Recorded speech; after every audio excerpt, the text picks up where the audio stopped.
అందరికీ నమస్తే. Welcome to అత్తమ్మ రుచులు. మన అత్తమ్మ రుచులు పికిల్స్ లో అయితే ఈ రోజు కాకరకాయ పచ్చడి అండి. నేను దాదాపుగా 15 కేజీల కాకరకాయ పచ్చడి పెట్టాను. అంటే ఇక్కడ వరకు పెట్టాను బకెట్ కి. సో ఇంకా మన దగ్గర అయితే 2 కేజీలు మాత్రమే ఉందండి. చాలా టేస్టీగా ఉంటుంది. అసలు చేదు అనేది లేకుండా ఉంటుందండి. చాలా చాలా రుచిగా ఉంటుంది. తీయగా, లైట్గా, పుల్లగా, కారంగా ఇంత బాగుంటుంది అనమాట. మీకు ఎవరికైనా కావాలి అనుకుంటే డిస్ప్లే అవుతున్న నంబర్కి వాట్సాప్ ఆర్ కాల్ చేసి మీ ఆర్డర్ని ప్లేస్ చేసుకోండి.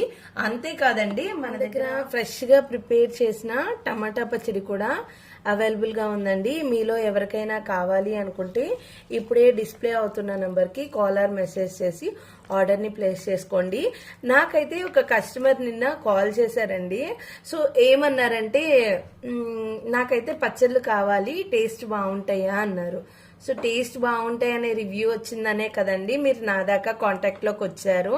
సో టేస్ట్కి అయితే ఎలాంటి డోకా లేదు, చాలా బాగుంటాయి అన్నాను. అయితే నమ్మకం ఏంటి, నాకు కొరియర్ చేసిన తర్వాత టేస్ట్ నాకు నచ్చకపోతే మీకు రిటర్న్ చేసేనా అని అడిగారనమాట. చాలా కామెడీగా అనిపించిందండి. మనం షాప్స్ లో అయితే తీసుకుంటూ ఉంటాం పచ్చళ్ళు, టేస్ట్ బాగోపోతే వాళ్ళకి వెళ్ళి రిటర్న్ ఇస్తాము అని అంటే ఒప్పుకుంటారా? హోమ్ మేడ్ పికిల్స్ ప్రిపేర్ చేస్తున్నాము అంటే యాజ్ ఏ ఉమెన్ గా నేనైతే ఇక సెల్ఫ్ ఎంప్లాయ్మెంట్ కిందే తీసుకోవాలి. అలాంటిది ఇంకా ఒక ఉమెనే అలా మాట్లాడేటప్పటికి నాకు కొంచెం బాధ అనిపించింది, కానీ నవ్వొచ్చింది అనమాట. ఫస్ట్లీ ఇలా కూడా ఆలోచిస్తారా అని. సో ఇదంతా మీతో షేర్ చేసుకోవాలి అనిపించి షేర్ చేశాను. సో ఫ్రెండ్స్, ఇదండి వీడియో. మీకు నచ్చితే లైక్ చేసి షేర్ చేసేయండి, ఛానల్ని సబ్స్క్రైబ్ చేసుకోండి. Thank you.